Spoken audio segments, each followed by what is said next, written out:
Welcome back to Piers Morgan Uncensored. I'm delighted to be joined by an actress whose new book is a no-holds-barred insight into her stellar showbiz career. It's called Behind the Shoulder Pads, Tales I Tell My Friends. And as one of those friends, I've heard a lot of these tales. Dame Joan Collins, great to see you. Well, great to see you too, Peter. How are you? It's wonderful. I'm pretty exhausted. I've been on the tour with my show, Behind the Shoulder Pads again. And this is my one day off. And you've come in to do this? Only for you, Piers, would I come in. Thank you, Are you wearing shoulder pads tonight? A little bit of shoulder pads. What lurks behind them? What lurks behind all kinds of secrets that I'm not going to tell you. Just have to read my book. Let me just want to start on a slightly serious note, but we can't ignore this extraordinarily sad, horrible story that's come out of Israel. What do you make of this? Well, it's barbaric. I mean, it's one of the... I can't think of anything that has upset me more other than 9/11. And I don't really want to talk about it too much because I get upset. So if you want me to be crying during your show, go ahead. No, I tell you, I myself choked up earlier reading this new revelation about 40 babies being killed. Oh, my God. And some of them being beheaded. And I was like, how can any human being do that to a baby? I don't know. I don't know. It's totally barbaric. It's not the sort of thing a human being does. No. It's an animal. And I just, I've been very upset ever since this happened. I've been watching all the news. I've been reading all the reports. And all I can say is that I, and, you know, everybody else, I'm sure, is just shocked and horrified. And, I mean, do you remember 9/11? Yeah. Do you remember how... I mean, we heard all the stories all the time, and you remember where you were. I mean, I remember exactly where we were. And I think that, you know, we'll remember this, like you remember... Well, you remember images. I mean, I remember at 9/11, the haunting images of people jumping out of the towers. Oh, my God. And when we realised what it was, just how everybody felt. Yes. And this time, that poor young girl who's being kidnapped from the music festival, and you know, later you see her body, and then the grandmother who survived the Holocaust, and she's being taken away, and she's just sitting proudly and defiantly as they take her away to what? I mean, probably some horrific murder. And you think, this woman survived the Holocaust. Yeah. It's just, to me, it's beyond depravity. Yeah, it is. It's barbarism. It's completely vile and hateful, and I can't think that anybody can possibly condone it in any way, shape or form. You can't if you have an ounce of humanity. Yeah. The Holly Willoughby story that's broken tonight. Oh, Joan. Holly, yes. I mean, we know Holly really well. Very well, She's great yes. fun. She's a great presenter. I know. She's been lovely. through a rough old year anyway with the Philip Yes. Schofield scandal. But this is, I mean, again, a shocking story that somebody has now been charged with plotting to kidnap and murder. And murder her and her children. Yeah. Well, I mean, I think this whole thing comes down to too much social media. Too many people I mean, she's there in your living room every morning for 2.5 hours. Yeah. She's pretty, she's funny, she's cute. She's not too controversial, but I'm sure that occasionally she says something that is. And somebody gets attached to her, somebody thinks she's, you know, that he can go after her. It's happened to lots of people in the public. It happened to me in a little way. Did it? You know, yes, I kept on getting these letters from this man who was in Sing Sing. And he said that he wanted to marry me. Really? And he sent me pictures of himself saying, I'm in for a murder I didn't commit. Well, they always say that, don't they? And there was a picture of him naked lying on his bunk. And he was a murderer? Well, that's what he said, but he didn't do it. But this was many years ago when I was a pin-up girl, darling. I was a pin-up girl once. You're a pin-up girl now, for some of us. But when you look at your career, has it changed, do you think, the nature of that kind of attention on particularly female stars, or was it always a bit of a problem? No, it has changed. It's much, much more. Before, we had to watch out for the producers and the directors and some of the leading men and the CEOs and the heads of the companies and the, you know, the guys who run the studio.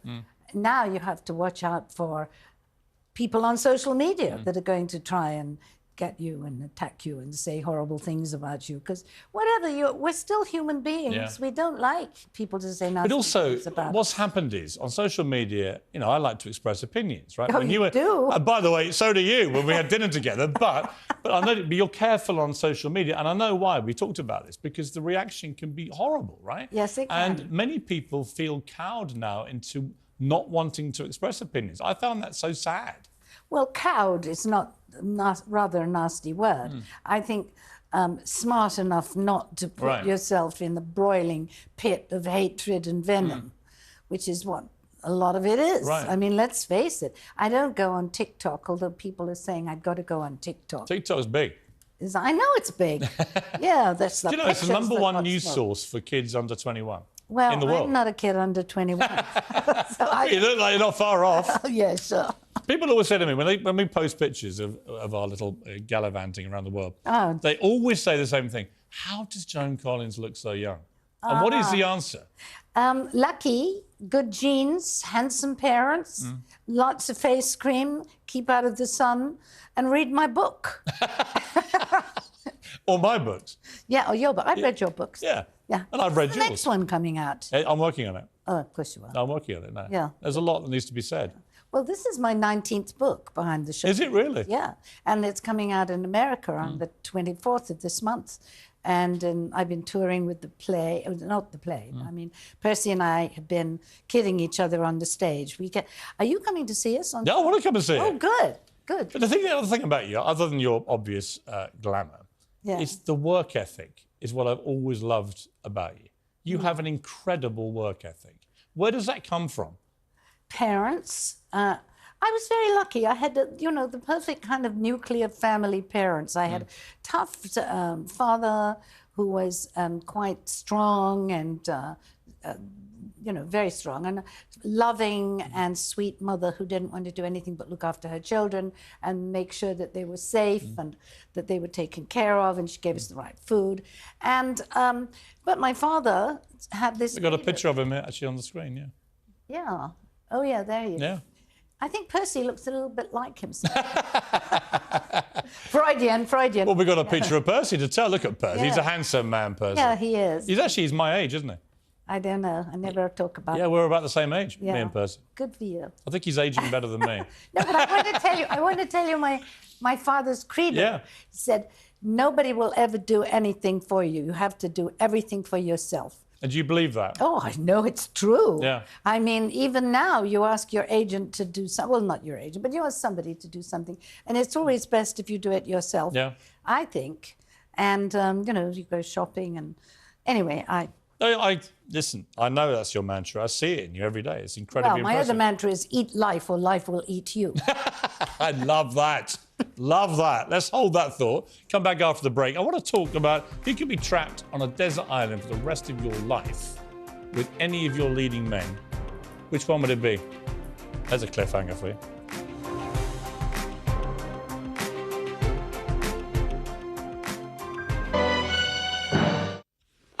Do you know what? That's exactly how you look at me sometimes when we're having dinner. If I cross the line. I loved that show. And you know what I loved? I loved it. Fun, glamorous, bitchy, all of it. Last night I turned on British TV. On one, ITV had a Yorkshire Ripper drama. BBC had a Jimmy Savile drama. I was like, for God's sake, just give me something I know, there's escapist. I know, there's nothing glamorous anymore. No. It's like it's a dirty word. Yeah. You know, I mean, I was going to wear something more glamorous than that, with a bit of glitter. But then Keir Starmer got it for me. On politics, I know you're traditionally a Conservative. What's going to happen this election, do you think? I have no idea. Could you imagine voting for Keir Starmer? No. What about Rishi? Well, of course. I mean, Yeah. but he's not my MP. No. You know, so, I mean, who knows? Do you think he deserves a crack at being Prime Minister a bit longer or not? We've had so many prime ministers I know. in this government. I know. I'd like to see Boris back. Oh, for God's sake, Joan. We've had this conversation. You can't be serious. All right, well, don't ask me then. King Charles, you've known him a long time. How do you think he's doing? I think he's doing fine. Yeah. He seems to be very low key. You don't read a lot about him. I mean, you read a lot about Kate and William, or Catherine and William. And you read a lot about the little boy, George. But there doesn't seem to be very much about the king in the newspapers or on TV. I think he's doing a good, solid job from what I can see. Yes. Hard to be exciting when you inherit it after 70 years of waiting, right? Well, of course. I mean, I miss our Queen Elizabeth so much. Yeah. I mean, we were so upset when she dies, even though we knew that this was probably going to happen. And I remember we were playing with our then 7-month-old baby granddaughter. Sort of took our minds off it. She was just learning to crawl. And I thought the Queen was one of the most fantastic, inspirational women ever. Ever. I totally agree. I miss so her a many lot. times. Yeah. And each time, I talk about it in my book a lot, how I met her. And once she had a glass, and I wanted to ask her, is that gin or water? But I didn't dare. She was great. I once asked her about, I think it was at Windsor or Buckingham Palace, one of them, we were looking out of the gardens. And I said, Your Majesty, do you like the garden parties you have to put on? And she said, well, Mr. Morgan, let me put it to you like this. How would you like having 12,000 complete strangers trampling on your lawn? Oh, yes, you tell me that story. I loved it. Now, I want to show you, these are 5 men that you mentioned in your book. Marlon Brando, Elvis, it's the best name dropping I've ever read this book, even better than mine. Marlon Brando, Elvis Presley, Paul Newman, Richard Burton, Gene Kelly. If you could be trapped forever on a desert island with one of them, who would it be? Oh, well, it would definitely be Paul Newman. Really? Because he would be making the most fabulous salad dressing and putting it on all the leaves of all the different trees. You would be trapped on a desert island and only want to have him make you salad dressing? Well, there would be other things.